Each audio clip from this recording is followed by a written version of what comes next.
Hello students. तो आज हम नया चैप्टर स्टार्ट करेंगे chemical kinetics.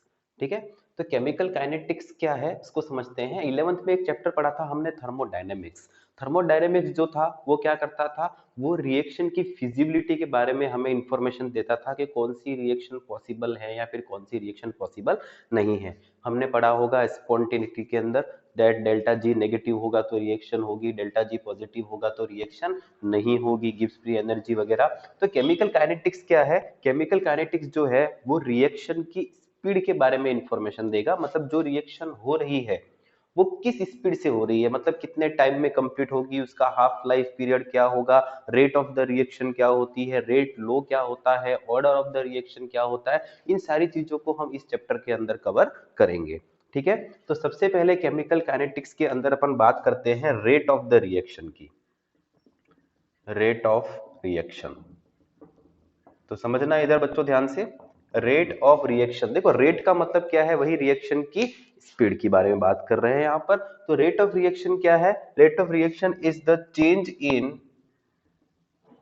Change in concentration of reactant और product with time is known as rate of reaction. मतलब टाइम के साथ रिएक्टेंट और प्रोडक्ट की कंसंट्रेशन में जो चेंज आता है उसी को हम क्या कह रहे हैं, रेट ऑफ रिएक्शन। जैसे कि कंसीडर करते हैं कि ये एक रिएक्टेंट है और रिएक्शन के अंदर ये जो रिएक्टेंट है वो किस में कन्वर्ट हो रहा है, प्रोडक्ट के अंदर। तो आप सभी जानते होंगे कि जब भी कोई रिएक्टेंट प्रोडक्ट में कन्वर्ट होगा तो क्या होगा, जैसे जैसे रिएक्शन प्रोसीड होगी वैसे रिएक्टेंट की कॉन्सेंट्रेशन तो क्या होती जाएगी, डिक्रीज, और प्रोडक्ट की कॉन्सेंट्रेशन क्या हो जाएगी, इंक्रीज। ठीक है ना। तो क्या हो सकता है इधर समझना है इधर कि जैसे कि मैंने ये प्रोग्रेस ऑफ रिएक्शन की अगर अपन बात करें, यहां पर मैं ले लेता हूं कॉन्सेंट्रेशन को और ये जो है वो मेरा है progress of reaction x axis पर। मान लो रिएक्टेंट की कॉन्सेंट्रेशन जो थी वो initially time t is equal to 0, initially जगह यहाँ पर आपकी जो रिएक्टेंट की कॉन्सेंट्रेशन थी वो अभी इतनी थी r। ठीक है, बट जैसे जैसे रिएक्शन प्रोसीड होगी वैसे उस रिएक्टेंट की कॉन्सेंट्रेशन क्या होगी, डिक्रीज होगी। ठीक है, विद द टाइम रिएक्टेंट की कॉन्सेंट्रेशन क्या होगी, डिक्रीज होगी। उसी तरह से प्रोडक्ट की जो कॉन्सेंट्रेशन है वो क्या होगी, इंक्रीज होगी, क्योंकि जैसे जैसे रिएक्शन बढ़ेगी वैसे प्रोडक्ट की कॉन्सेंट्रेशन भी क्या होगी, बढ़ेगी।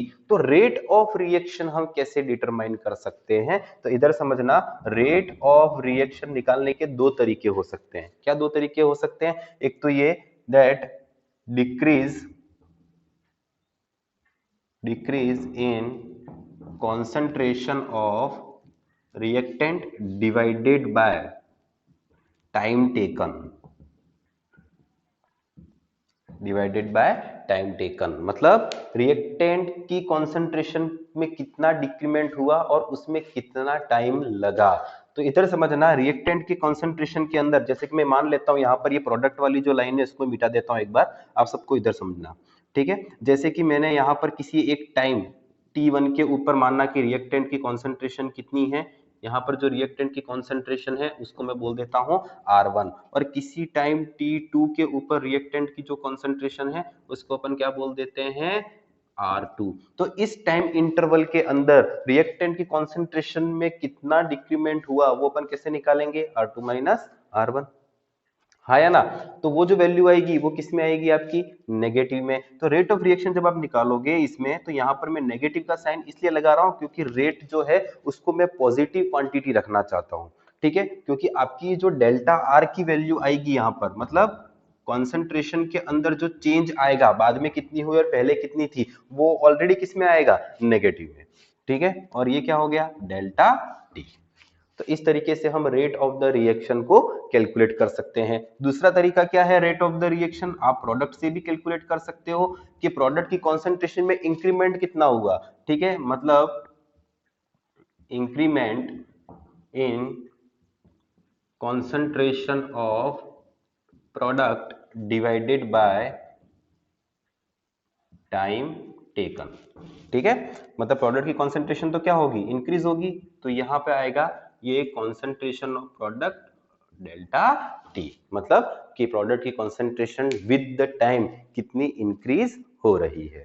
ठीक है बच्चों, अब जब रेट की बात कर रहे हैं हम, तो रेट जो है वो दो टाइप की होती है। एक तो होती है एवरेज रेट और दूसरी जो होती है वो होती है इंस्टेंटेनियस रेट। ठीक है, तो एवरेज रेट क्या है और इंस्टेंटेनियस रेट क्या है, इन दोनों के बारे में समझेंगे हम।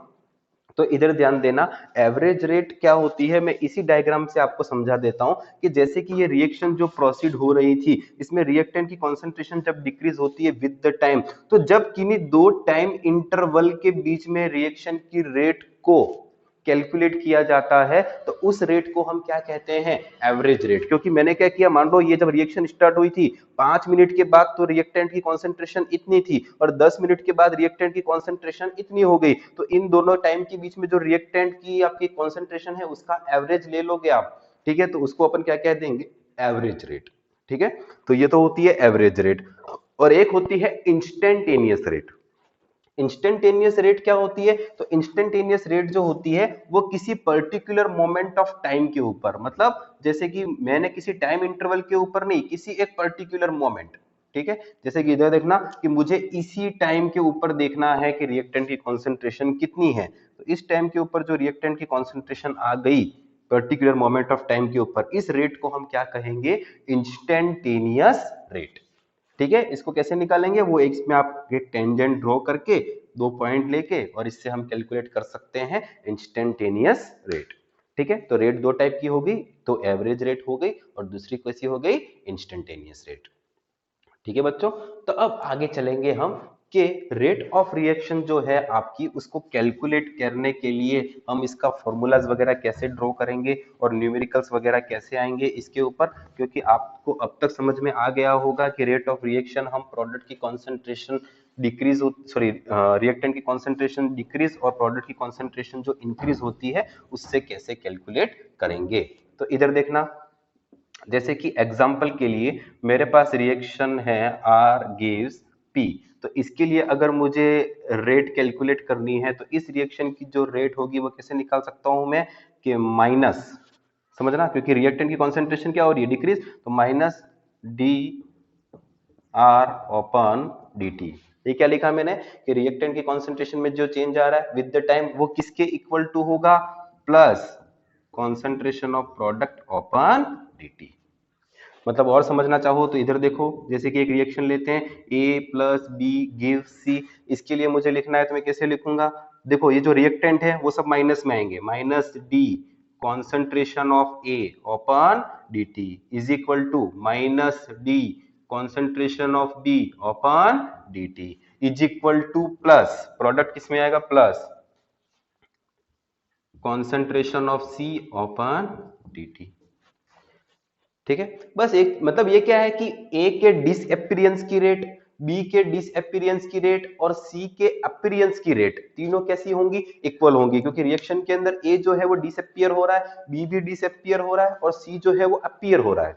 ठीक है ना, तो ये तीनों रेट्स कैसी होती हैं, सेम। अगर आपको बता दे एग्जाम के अंदर कि ए जो है उसके डिसअपीयरेंस की रेट इतनी है, तो बताओ सी के अपीयरेंस की रेट कितनी होगी, तो दोनों सेम होंगी इस इक्वेशन के अकॉर्डिंग। ठीक है ना बच्चों, पर अगर न्यूमेरिकल कोएफिशिएंट्स आ जाए आगे या फिर स्टोइकियोमेट्रिक कोएफिशिएंट्स आ जाए, तो हमें क्या करना होगा, इधर समझना कि जैसे आपको रिएक्शन दे रखी है 2A plus B gives 2C। ठीक है, तो इसके लिए हम कैसे लिखेंगे रेट के लिए, तो इधर देखना, रेट इज इक्वल टू हो जाएगा, जो आगे आपके ये स्टोइकियोमेट्रिक कोएफिशिएंट होंगे उनको हम कहां ले लेंगे, डिवाइड के अंदर, क्योंकि 2A is reacting with 1B, तो दोनों की रेट को जब आप इक्वल करोगे तो ए की रेट को किससे डिवाइड करोगे, 2 से, तो यहां पर हो जाएगा ये माइनस 1/2, माइनस क्यों लगाया, क्योंकि रिएक्टेंट है, 1/2 D concentration of A upon D T is equal to minus D concentration of B upon D T is equal to, अब क्या आएगा, प्लस, वापस 2 है इसलिए 1/2 D concentration of C upon D T. ठीक है, इस तरह से, जैसे कि एक एग्जांपल और अपन इक्वेशन ले लेते हैं, N2 plus 3H2 gives 2NH3। ठीक है, अमोनिया के फॉर्मेशन की इक्वेशन लिख ली अपन ने यहाँ पर।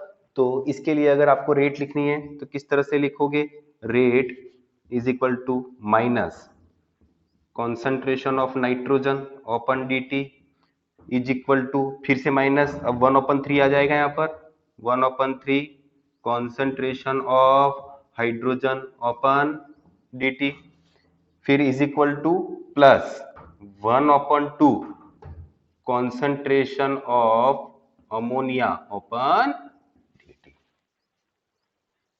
ठीक है, इस तरह का एक न्यूमेरिकल भी आपके बुक के अंदर दिया हुआ है पीछे एक्सरसाइज के अंदर, आप उसको देख सकते हो। उसमें आपको किसी एक के, इन तीनों में से, जैसे कि नाइट्रोजन के डिसअपीयरेंस की रेट दे दी और पूछा कि हाइड्रोजन के डिसअपीयरेंस की रेट या फिर अमोनिया के फॉर्मेशन की रेट क्या होगी, कैलकुलेट करो, तो आप इसकी वैल्यू यहाँ पर रख के दूसरे कैलकुलेट कर सकते हो। जैसे कि इसकी दे रखी है और इसकी पूछ ली, तो ये जो वैल्यू है वो 2 से मल्टीप्लाई कर देना, ये जो वैल्यू है इसको 3 से मल्टीप्लाई कर देना, तो आपको उनके प्रोडक्शन की या फिर उनके डिसअपीयरेंस की जो रेट है वो आप इजीली कैलकुलेट कर पाएंगे। ठीक है बच्चों, तो मेरे ख्याल से ये जो रेट ऑफ रिएक्शन वाला टॉपिक था वहां तक आपको समझ में आ गया होगा। तो अब जो नेक्स्ट वीडियो होगा, उस नेक्स्ट वीडियो के अंदर हम देखेंगे रेट लो, कि रेट लो किस तरह से लिखते हैं, कांस्टेंट क्या होता है, रेट कांस्टेंट क्या होता है, उसके बारे में चर्चा करेंगे। ठीक है बच्चों, ओके।